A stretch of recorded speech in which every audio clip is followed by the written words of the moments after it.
isso aí. Sim, como a gente está aqui nesse momento, já passaram pela nossa live 7.000 pessoas, e a gente está nesse momento com 1.100 pessoas ao vivo, eu queria aproveitar esse momento, e como nós não somos um canal de ufologia, mas tem bastante gente no chat que gosta, muito porque eu também falo muito, eu queria aproveitar para que tu pudesse esclarecer para as pessoas, porque muita gente acha que o ufólogo é aquele que tenta a todo custo dizer que algo é um OVNI, e nós sabemos que é exatamente o contrário. Então eu queria que tu falasse justamente sobre isso, o papel do ufólogo diante de um caso dito de ufologia, o que o ufólogo sério, o ufólogo mesmo, costuma fazer.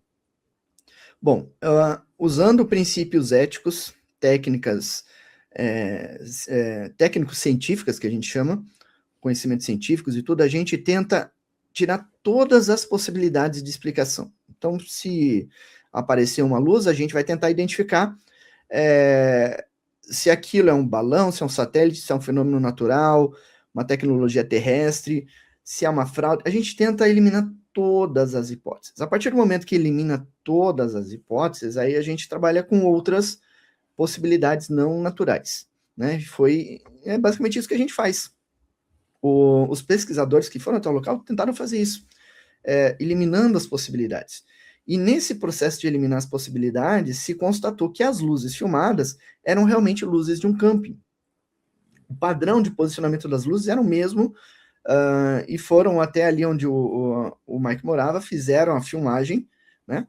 E ainda falando por telefone com os donos da pousada, falavam, olha, vamos fazer o teste, agora desligue as luzes, uma por uma, e vamos fazer a filmagem, vamos fazer a gravação ao vivo. Eles estavam fazendo esse teste ao vivo.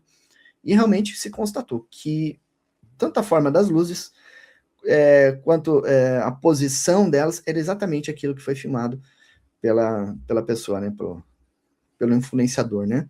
Então não tem como continuar sustentando que aquilo foi uma filmagem ufológica, porque realmente não foi, né? Muito bem. O segundo ponto que eu queria ver contigo é sobre o filme do Spielberg e o quanto isso pode estar influenciando o número de notícias sobre ufologia que vem aumentando nos últimos tempos.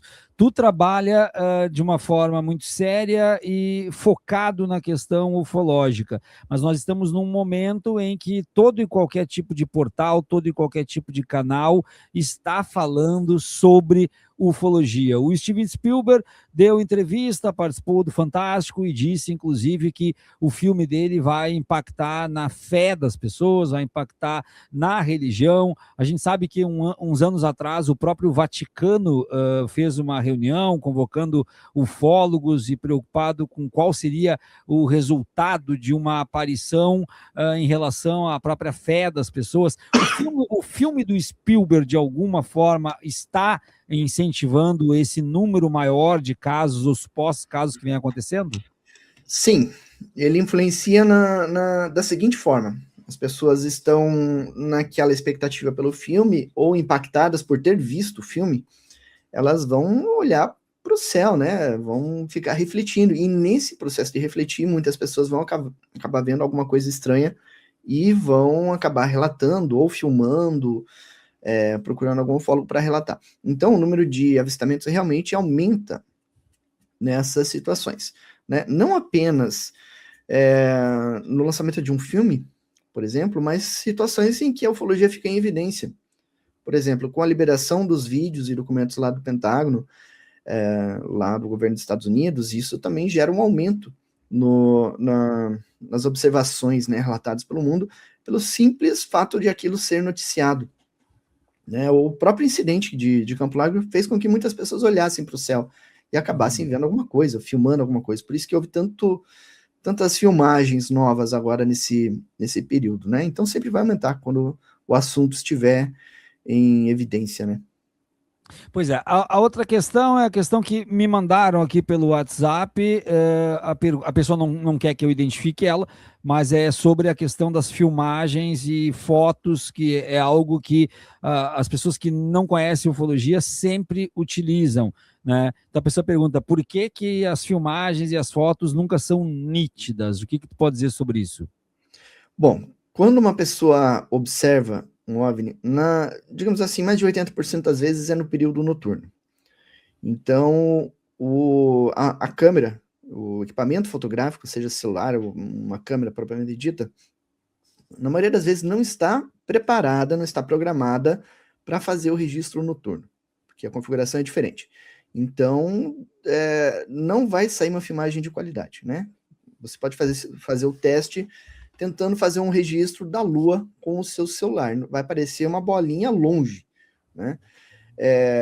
Então, você precisa ter um equipamento já previamente configurado para fazer uma filmagem noturna, captando a luz da forma correta, com o zoom e tudo. E a câmera também com estabilidade, porque se você tem uma câmera com tempo de exposição, por exemplo, onde você faz a câmera, a luz está entrando na objetiva da máquina e ele vai fazer aquele registro. Então, às vezes, faz um movimento e aquilo vai ficar meio borrado.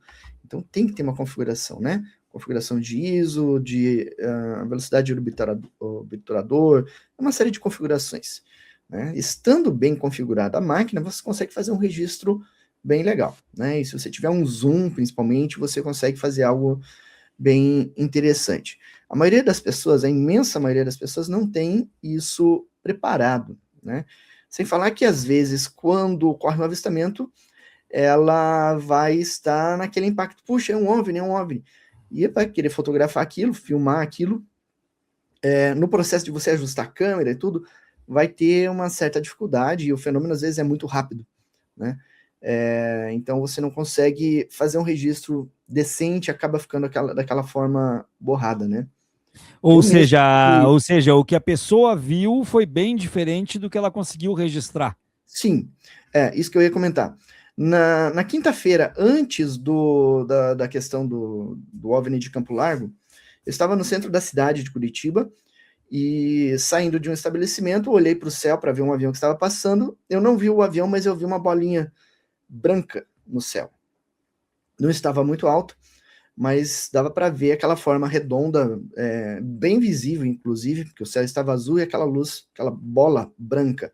Eu peguei o celular, apontei para fazer a filmagem, no visor da câmera não aparecia, né?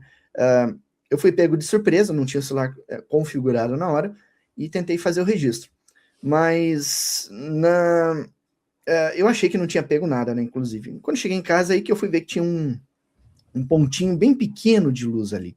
Mas se eu tivesse o equipamento configurado, teria sido uma filmagem bem interessante. Então, isso mostra assim, que até mesmo ufólogos às vezes são surpreendidos quando aparece um fenômeno, porque ele pode aparecer a qualquer hora, a qualquer momento, de qualquer dia.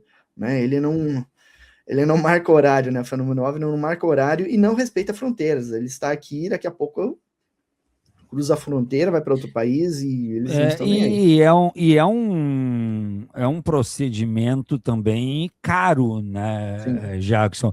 Porque se a gente for pegar, por exemplo, eu estive na Serra da Beleza acompanhando palestra do Rony e do Arthur. E aí eu vi o Rony com uma série de equipamentos dispostos, câmeras dispostas, tudo mais. Isso é um equipamento caro, o Rony é um dos que faz um investimento muito alto também, não é qualquer brincadeira com celular, né? Sim. Precisa ter equipamentos muito bons para fazer alguns tipos de registro, e isso tem o custo, obviamente, né? Então para uma pessoa comum isso também não está tão acessível, né? E se você encara o fenômeno, se você vê como o fenômeno se manifesta, você vê que ele tem essa consciência de que a gente tenta fazer um registro, que a gente tenta documentar esse fenômeno, e às vezes ele mesmo se mantém afastado para que esse registro não aconteça. Tem um ufólogo chamado Marco Antônio Petit, que é presidente da CBU, Comissão Brasileira de Ufólogos, que ele fazia pesquisas na Serra da Beleza, ele tentava fotografar, fazer imagens, registros, fotos, filmagens do fenômeno, e o fenômeno não se manifestava. E quando ele guardava os equipamentos, o fenômeno se manifestava. Então ele fez houve várias situações assim, né? Então o fenômeno ele tem essa consciência, né, sobre as testemunhas, ele se manifesta de acordo com as próprias regras que ele define, né? Nós ufólogos não temos esse controle, assim, né, de fazer um registro bom também, em função da própria inteligência, né, que está se manifestando.